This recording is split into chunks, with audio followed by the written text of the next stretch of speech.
Olá, estamos iniciando mais um episódio do LBC Cast, o podcast da LBCA.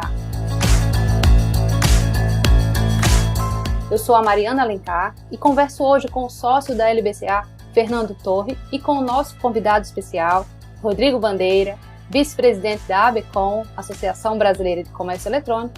Rodrigo tem MBA em Comércio Eletrônico pelo Instituto Infonet e é bacharel em Publicidade pela Faixa. Sejam muito bem-vindos. Obrigado, Mariana. Obrigado, Fernando. Um prazer estar aqui com vocês. Maravilha. A LBCA que agradece, Rodrigo, a disponibilidade, Fernando também. Rodrigo, inicialmente, gostaria de uma avaliação sua sobre o crescimento que o e-commerce teve, causado pela digitalização da sociedade a partir da pandemia. Isso foi o divisor de águas? Bom, isso foi um grande divisor de águas, algo obviamente inesperado por todos nós, transformou as lógicas de consumo dos brasileiros e também no mundo. No Brasil, especificamente, existia já um processo evolutivo de digitalização de lojas, de incorporação por parte desse consumidor, né, de aquisição de produtos digitalmente, produtos ou serviços. A pandemia, digamos, deu um salto anos para frente. E aí o que você tem no ano de 2020, né, além do ineditismo, foi uma grata surpresa diante de uma enorme migração de consumidores, diante do fechamento do comércio tradicional para o comércio digital. E também consequente migração das empresas que, para não fecharem as portas, né, aquelas empresas que ainda não estavam digitalizadas, comércio tradicional de rua, de shopping, elas também tiveram que, às pressas, do dia para a noite, correr para o digital, estarem disponíveis para esses consumidores habituais e para outros. Então, essa grande corrida, essa grande, digamos, maratona de negócios, ela, apesar do ineditismo, ela foi extremamente bem sucedida no Brasil, né? Quando você tem algo de grande volume de busca de produtos, de grande volume de venda, de concorrência das empresas vendendo, você tem por trás disso um planejamento que antecede muitos meses. A pandemia ela não promoveu essa antecipação, ela não promoveu uma possibilidade de planejamento prévio, mas a reação do segmento foi muito positiva e você teve um crescimento quase de 70%, o que é algo histórico, nunca visto no segmento. Você teve uma pronta resposta das empresas de logística, principalmente, muito positiva, mesmo diante de uma avalanche de pedidos, mesmo diante de um grande aumento desse segmento. Então, assim, o setor teve uma pronta resposta saudável. Claro, 3, 4 meses após esse ritmo intenso, alguns pontuais problemas começaram a surgir, ruptura, né, de estoques e aí falta de produtos que, porventura, muitas vezes eram anunciados e na hora de você internamente dentro da empresa fazer a separação do produto, o produto não era localizado porque ele não estava em estoque. Você teve alguns problemas pontuais, mas a resposta do setor foi positiva. O setor pôde manter brasileiros consumindo em segurança de dentro dos seus lares e também pôde abrir vagas de emprego nos setores de entrega, nos setores de logística, nos setores de atendimento. O comércio eletrônico cumpriu o seu papel e a sua tarefa de uma maneira muito felizarda, de uma maneira muito positiva diante desse ineditismo e dessa tragédia que o Brasil e o mundo viveram. Maravilha, Rodrigo. Então, nesse sentido, o perfil do consumidor, cada dia mais digital, mudou. Quais são as novas demandas?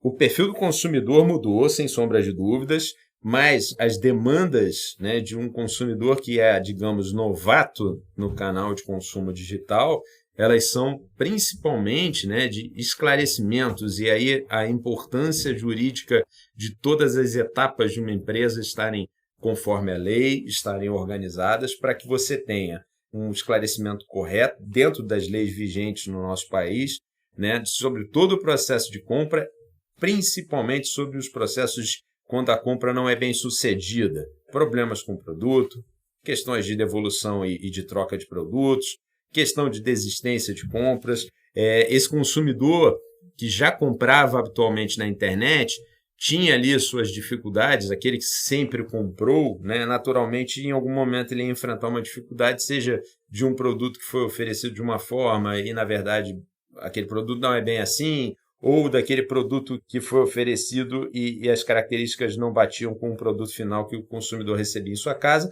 mas a entrada dos novos consumidores, desses consumidores, vamos chamar de marinheiros de primeira viagem, ela impõe um desafio maior para as empresas, para os lojistas, para os operadores logísticos, para os entregadores, que é a questão do que foi ali pactuada entre empresa e consumidor, né? Um perfeito alinhamento do prazo de entrega, um perfeito alinhamento do que está sendo vendido, uma perfeita aceitação das condições de pagamento e o que há por trás delas, se é um parcelamento no cartão de crédito, se ele é com juros, se ele é sem juros, ou a partir de uma determinada parcela ele tem juros. Então, assim, esse grande desafio para o consumidor de primeira viagem, ele é maior, né? Mas, de toda forma, a internet brasileira, o e-commerce brasileiro, já vinha embarcado num desafio natural de capacitação, né, dos seus colaboradores que atendem esse consumidor final e de correta especificação de produtos, de forma de comprar, de tempos de entrega. Então, assim, isso é um dever de casa que foi muito intenso no crescimento agudo durante a pandemia, porém, não diminui a sua importância, né, a sua necessidade de estar embarcado nas operações de venda para o consumidor final nos dias de hoje. Observando esse cenário, Fernando, do ponto de vista da proteção e defesa do consumidor, quais os maiores desafios? Eu acho que o Rodrigo foi muito assertivo na resposta que ele deu ao seu questionamento anterior. Eu acho que ele já trouxe aí grandes elementos que ajudam a balizar essa resposta. Então, eu vou complementar um pouquinho aqui o que ele já mencionou, né? Do ponto de vista de proteção e defesa dos direitos do consumidor, a gente sabe que o Código de Defesa do Consumidor ele foi promulgado no ano de 1990, quando a maioria das relações elas aconteciam num ambiente offline. E nos anos que se sucederam, o que a gente pôde observar foi uma verdadeira transformação digital que modificou profundamente esse cenário, né? Houve aí o advento aí de novas tecnologias, né, como a internet, os dispositivos móveis que se tornaram indispensáveis e algumas outras tecnologias que a gente vê com mais presença e com um crescimento maior nos dias de hoje, como a realidade virtual, né, o metaverso que vem entrando, a questão das live commerces, live marketing, enfim, entre tantas outras aí tecnologias e estratégias, né, oriundas dessas novas tecnologias que a gente vem tendo contato nos dias de hoje. E aí, obviamente, isso trouxe à tona o que se estabeleceu convencionar aí como a figura do consumidor digital, né, esse novo consumidor. Então, nesse ambiente digital, e considerando que o regramento principal que a gente tem, que é o Código de Defesa do Consumidor, né, se deu nesse ambiente offline, eu acho que hoje o grande desafio do ponto de vista do Código de Defesa do Consumidor é promover essa garantia dos direitos dos consumidores, mas também sem prejudicar o desenvolvimento das tecnologias que possam ser utilizadas para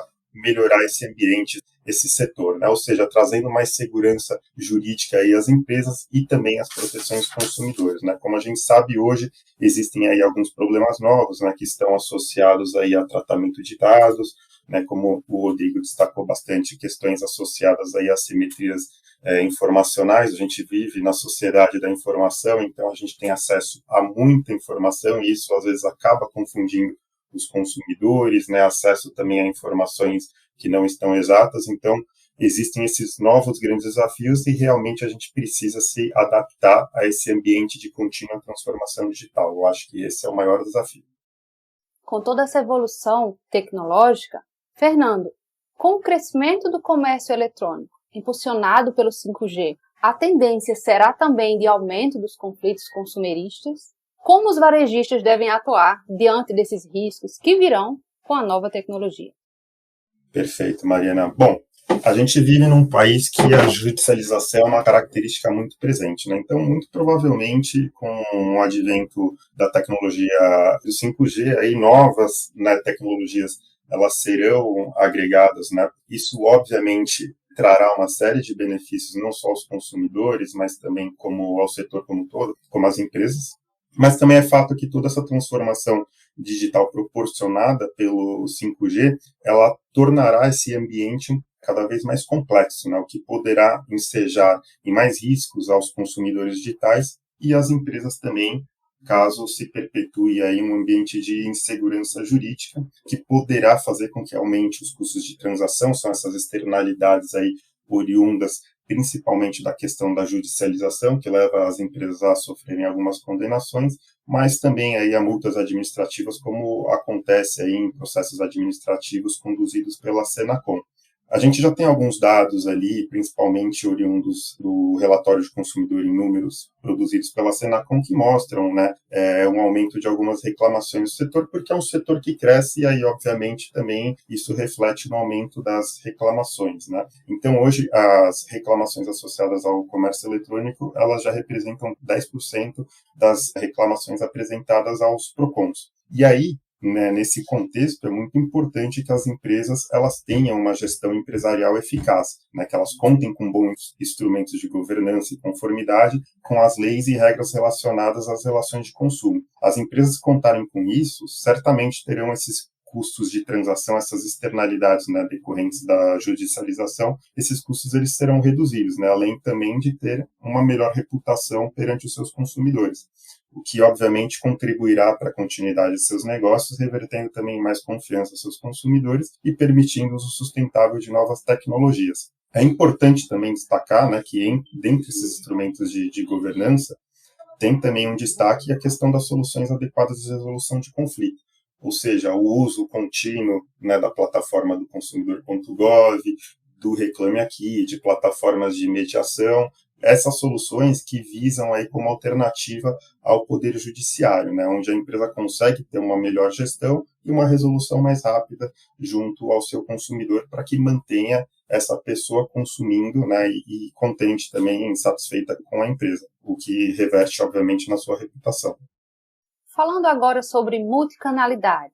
Rodrigo, um dos pilares do sucesso das plataformas digitais de varejo está na adoção de diversos canais de comunicação, digitais e físicos, para gerenciar o relacionamento com os clientes. Como se vê as dificuldades que cercam a multicanalidade, o omnichannel, no Brasil? Por que comprar online e retirar direto na loja virou um drama para o varejista? Excelente pergunta, Mariana. Eu acho que assim, a facilidade e a praticidade que o comércio eletrônico no Brasil se propõe a realizar, ela é notória. Só que por trás de tudo isso, existe uma coisa chamada integração entre sistemas. E você tem, muitas vezes, uma tecnologia adotada para o site, diferente de uma tecnologia adotada tradicionalmente para o comércio físico de lojas. Quando você cria a natural variação que as marcas hoje têm de você ter a loja própria e a loja de franquia, você começa a inserir pontos de complicação nessa relação com esse consumidor. Bom, na prática, o consumidor compra, tem a opção de receber em casa, em condições mais expressas, menos expressas, em data marcada ou não, ou a possibilidade de retirar na loja da própria marca, ou até mesmo hoje a possibilidade de retirar em pontos de grande concentração e movimentação, aí, através de locas de armários, que podem ser estações de metrô, aeroportos e tudo. E isso acompanha uma necessidade básica de um consumidor que está conectado e que, principalmente, eu acho que um ponto que é importante na nossa conversa a gente ressaltar, cada vez está mais portátil, mais na palma da mão, mais realizando transações e compras através do celular. E o ponto de complicação, ele começa a partir do momento que você tem uma compra efetuada, porém, uma transação financeira que depende de uma aprovação de uma instituição financeira, que depende de uma validação de uma instituição que garante para o empresário lojista uma segurança mínima de compra, uma vez que o número de fraudes no Brasil aumentou muito, até pegando um pouco a fala do Fernando, assim como teve um aumento de PROCONs, claro, em decorrência do aumento de vendas e do aumento de participação de novos lojistas na internet. E você tem aí todo um processo por trás que não é simplesmente vender. É vender, aprovar sua etapa de pagamento, ter essa etapa de pagamento validada, né, gerar ali confiança para o empresário que ele não vai sofrer um golpe por parte de um pseudo-consumidor e tudo isso conversando na forma de sistemas e conversando para que esse produto possa estar num local que esse cliente escolher na melhor conveniência dessa compra que ele optou ali. Bom, e aí você tem, além dessa etapa, você tem toda a etapa que vai, você precisa ter desenhado o fluxo e processo da etapa que volta. O produto chegou e se for moda, ele não ficou adequado, ele é menor, ele é maior, ele não ficou da forma que o consumidor desejava. Esquecendo os amparos legais, a questão da desistência da troca, existe uma coisa que é a experiência de compra desse consumidor, o encantamento desse consumidor, e que as lojas e as empresas se preocupam muito, mais ainda do que a questão legal. A questão legal ela entra num cumprimento ali de ordem legal, mas antes disso tem aquela questão da loja, da empresa, da marca, tentar transformar aquela compra na melhor experiência possível. E aí, num cenário em que esse produto tenha que ser retornado para a empresa, no caso de uma troca, no caso de um estorno, você tem todo um processo de volta e suas variáveis. E, bom, se a gente está falando de omnicanal, a gente está falando de um produto que foi recebido numa residência, mas que, dentro do conceito de omnicanal, pode ser devolvido numa loja de shopping. Essa loja pode estar dentro de um shopping do aeroporto, essa loja pode estar no caminho do trabalho desse consumidor, só que, de novo, a gente entra na seara de sistemas que precisam conversar. Então, se eu vou até uma loja física, da qual eu não comprei aquele produto lá, mas sim fiz uma compra na internet, esse produto volta para um estoque físico que, se não conversar com o estoque virtual, como é que a empresa legalmente consegue dar entrada naquele produto, realizar aquela troca para aquele consumidor e até mesmo realizar ele no ato da entrega uma operação financeira de devolução ou uma operação de troca por outro item? Então, são aspectos que precisam evoluir muito ainda para que a gente atinja um patamar ideal, um mundo ideal. E aí a gente acrescenta aquele ponto, né? Quem tem loja própria e quem tem franquia. Quer dizer, como é que você fala para a franquia que você tem que aceitar de volta uma troca de um produto que foi comprado na internet da marca, sendo que você é o franqueado.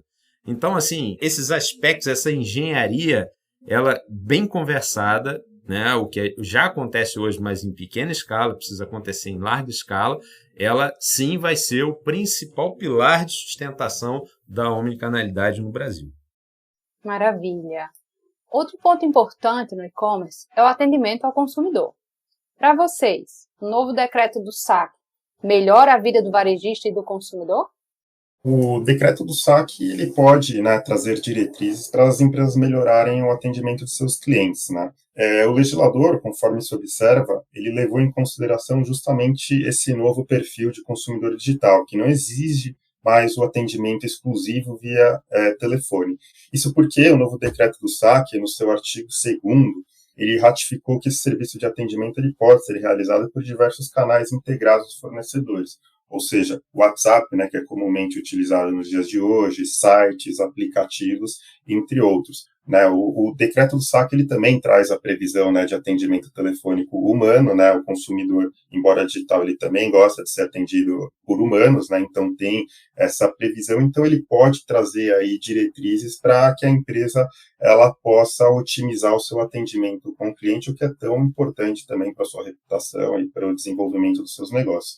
Então, o que a gente pode concluir é que as empresas que ganharão destaque são aquelas que melhores se adaptarem, ajustarem os seus canais de atendimento a fim de adequar o negócio e oferecer um atendimento ágil, integrado e efetivo aos seus consumidores. Mariana, posso complementar a fala do Fernando? Com certeza, Rodrigo.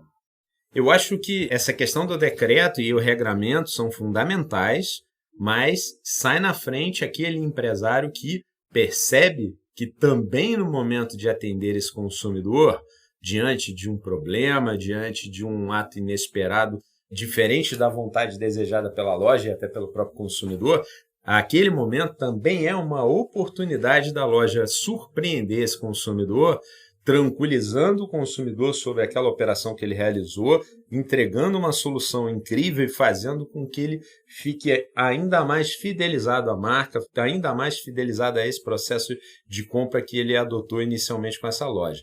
Então, independente do regramento legal, que é fundamental, da condição bem definida, bem desenhada, o esclarecimento na compra virtual ele é fundamental, o aspecto do produto, o aspecto do processo de compra bem esclarecido, bem exposto a esse consumidor, economiza muito para a empresa, economiza muito na relação entre os dois, consumidor e empresa, mas, acima de tudo, é um momento ali muito oportuno da empresa surpreender esse consumidor e fazer com que ele se torne um consumidor assíduo, no ponto que ele percebe que, mesmo diante de um problema, que às vezes foge do controle da própria empresa, a solução atribuída é surpreendente e ele se sente seguro e confiável para retornar e voltar a comprar naquela loja. Então, é um aspecto que eu acho que é importante a gente pontuar aqui. Rodrigo, na China, o modelo do live commerce, mais interativo e divertido, impulsionou as vendas online em quase 40%. No Brasil, essa modalidade de vendas vem se ampliando. Seria possível explicar como funciona?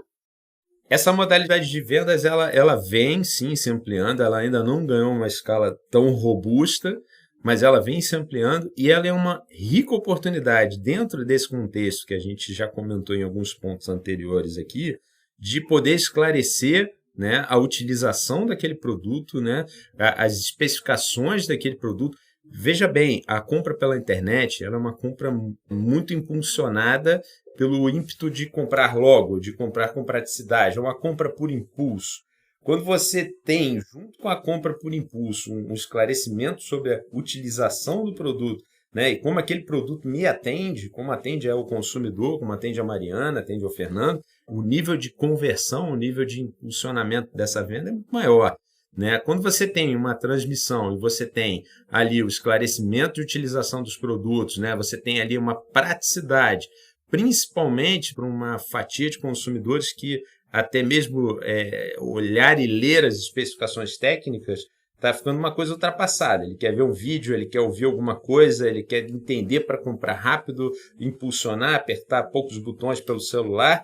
Você tem ainda não em larga escala esse canal de vendas difundido no Brasil, mas ele é importantíssimo, ele é promissor e acredito que assim ele certamente promoverá vendas, além de tudo assertivas, né, na qual o consumidor, no ato da compra, vai comprar por impulso, mas também com a consciência de que está comprando o produto certo, o que motivará menos a necessidade de devolução desse produto. Agora, Fernando, como os varejistas de e-commerce devem lidar com a proteção de dados de clientes e fornecedores diante da vigência da Lei Geral de Proteção de Dados, a LGPD? Bom, Mariana, o importante antes de qualquer outra providência é sempre estar em conformidade com a Lei de Proteção de Dados Pessoais, em todos os aspectos, né, o que é até redundante mencionar. Mas com o advento do 5G, o que a gente pode destacar é que muito provavelmente haverá uma quantidade maior de tratamento de dados pessoais dos consumidores. E por isso é importante que essas novas tecnologias, né, que serão oriundas aí do 5G e que provavelmente serão implementadas aos serviços oferecidos, né, no mercado de consumo, elas contem com o que se convencionou denominar de privacy by design, ou seja, que as empresas elas tenham essa preocupação com a privacidade desde a concepção desses novos produtos e serviços, né, que provavelmente serão otimizados aí com o advento do 5G. Então, basicamente, eu acho que essa é a grande dica que pode se dar a todas as empresas. Perfeito, Fernando. Rodrigo, falando um pouco sobre metaverso. O metaverso já entrou no radar do varejista brasileiro ou ainda é uma realidade distante? Podemos dizer que está entrando, né? Podemos dizer que grandes marcas já desenvolveram seus ambientes, né? Eu acho que essa questão é uma questão ainda polêmica, né? O consumidor brasileiro tem uma peculiaridade que ele vem de ondas, né? De modas e de tendências. Essas ondas muitas vezes aquecem, mas também esfriam na mesma velocidade. Então, o metaverso já é uma realidade para as grandes empresas, mas ainda não é uma realidade que a gente possa apostar todas as fichas. E aí você tem, eu acho que um ponto interessante a comentar, levando em consideração os resultados gerados com a pandemia para o segmento a partir de 2020, você tem a larga escala de entrada de novos empresários para vender produtos na internet. Tá? A gente pode até falar em números, a ABECOM apurou que em 2020 foram quase 160 mil novas lojas virtuais no Brasil. Então, esse consumidor que está colocando seu barco na água, agora vamos dizer, ele ainda é um navegador recente, ele ainda é um empresário que está ainda lidando com desafios muito peculiares do dia a dia de quem acabou de montar uma loja virtual. pensar para essa massa e pensar no metaverso para esse grupo ainda é distante. É uma realidade, sim, existem empresas grandes que já estão aí com seus ambientes muito bem desenhados, muito bem explorados no metaverso, porém, é algo que a gente poderia caracterizar exatamente dessa forma. O Brasil ainda está entrando, né, as lojas virtuais brasileiras ainda estão numa fase de entrada, não, olha, estamos no auge, está quentíssimo esse ambiente. Não, ainda não podemos afirmar isso.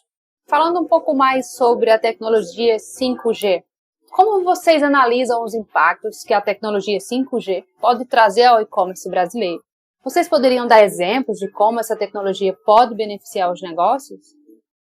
Bom, eu acho que assim, a velocidade da transmissão de informações, isso muito mais para o lado varejista, pode ser muito interessante e bem explorada com a tecnologia do 5G. Agora, vale comentar um aspecto que a gente não falou aqui durante a nossa conversa, eu vou fazer um apontamento muito rápido para a gente não fugir. Esse aspecto de evolução de vendas na internet está subordinado a um aspecto econômico que depende da economia nacional e mundial, e também a sustentabilidade disso está subordinada a um processo da informação e da conscientização do uso correto da tecnologia e dos meios de pagamento digitais. O brasileiro, que já compra regularmente na internet, uma menor fatia já conhece todos os artifícios, já até usa uma modalidade de cartão online. Agora, a grande massa ainda aposta nos meios tradicionais de pagamento e precisa ser didaticamente abordada, e aí eu trago esse desafio, esse dever de casa para os empresários, de uma maneira que compre de maneira consciente, compre de marcas que não sejam produzidas na condição de falsificação, na condição de similaridade, principalmente quando a gente vai para o setor de cosméticos, onde você pode botar em risco a vida das pessoas. Você tem também outra questão, assim, ligada à fraude, né? O que é fraude por falha sistêmica da empresa e o que é fraude por falha do passo a passo e do modo de consumo daquele consumidor individualmente. O consumidor também carrega sua grande e generosa participação de responsabilidade numa compra bem-sucedida na internet.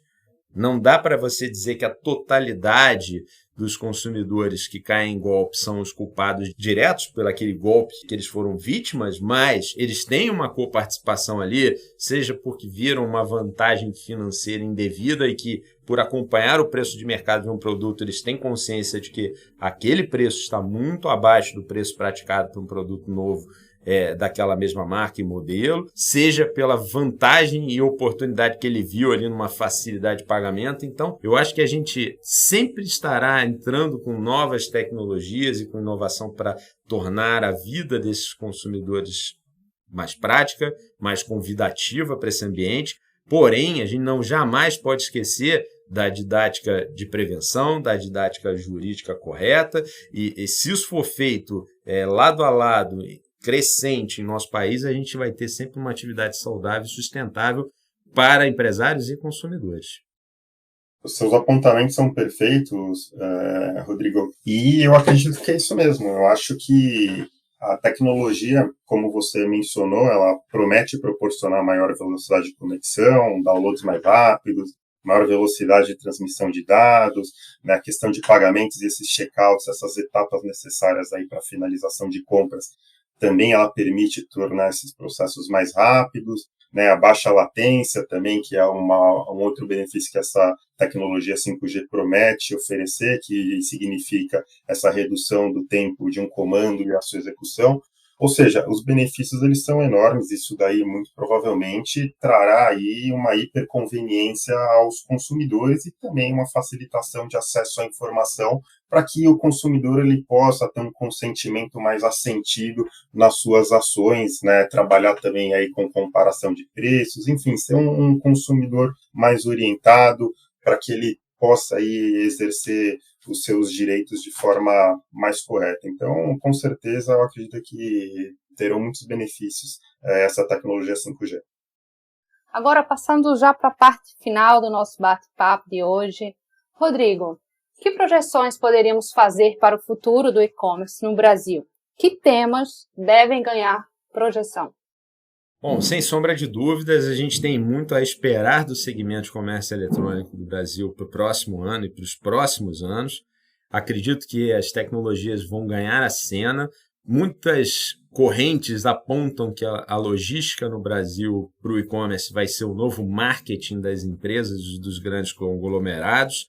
Então, a precisão do que se entrega e quando se entrega nunca foi tão importante na decisão de um consumidor ao optar pela loja A ou pela loja B. A gente pode sim pensar em entregas até por modais e meios não tão convencionais, como drone e como outros meios que virão a surgir, mas, acima de tudo, a gente tem que encarar o mercado de comércio eletrônico com a prudência e com a seriedade que ele merece.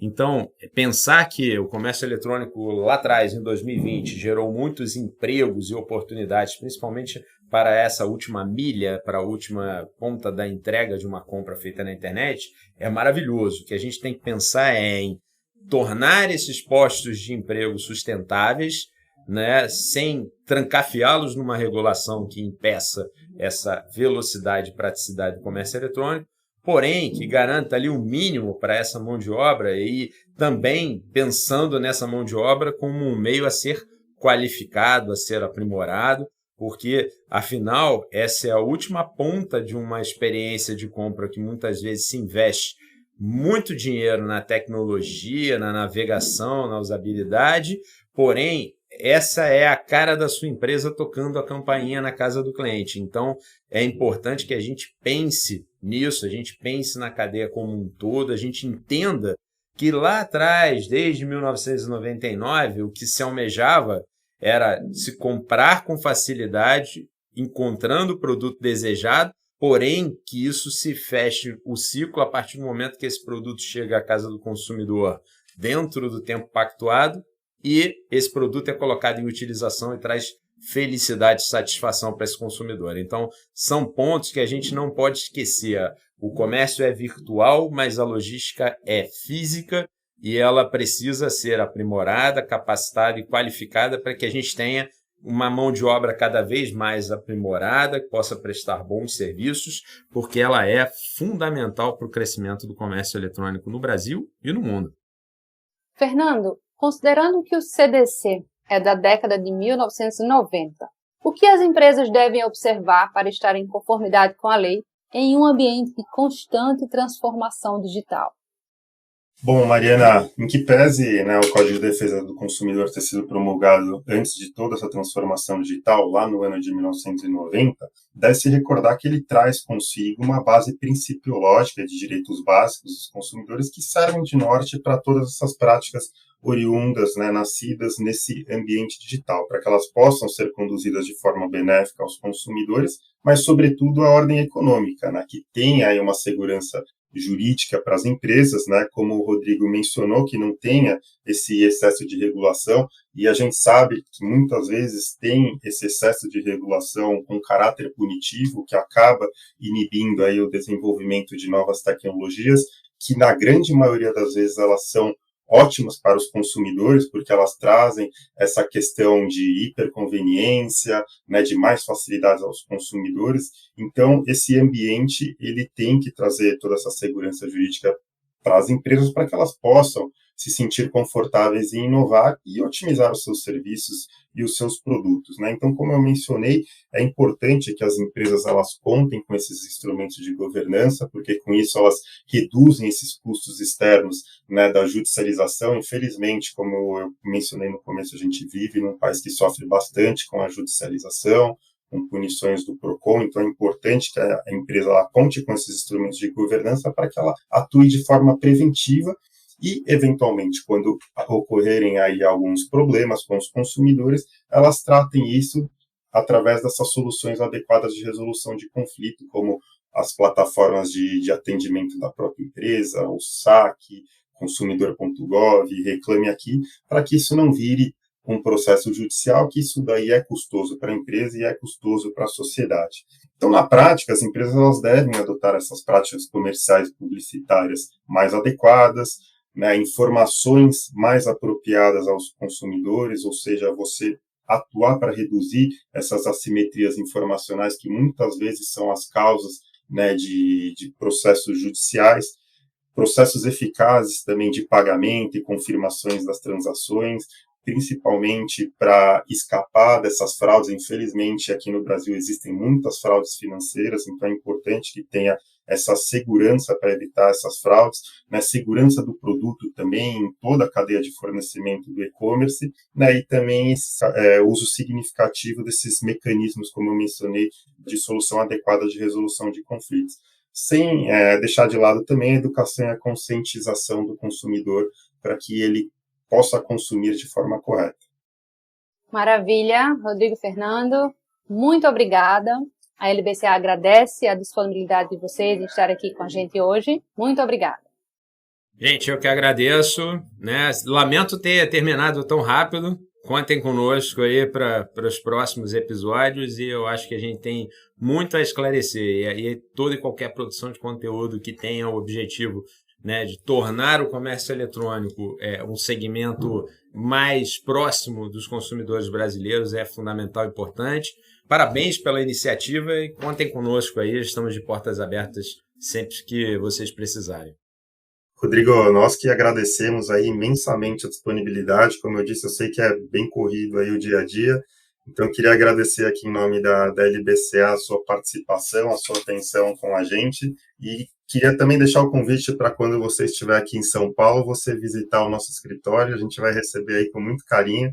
Então, depois eu vou até te seguir lá no LinkedIn, a gente troca contato, eu vou passar meu telefone. Por favor. E você está mais que convidado a visitar a nossa casa quando você estiver aqui em São Paulo, tá bom? Vai ser um prazer, pessoal. Muito obrigado, hein? Sucesso para vocês aí, contem conosco.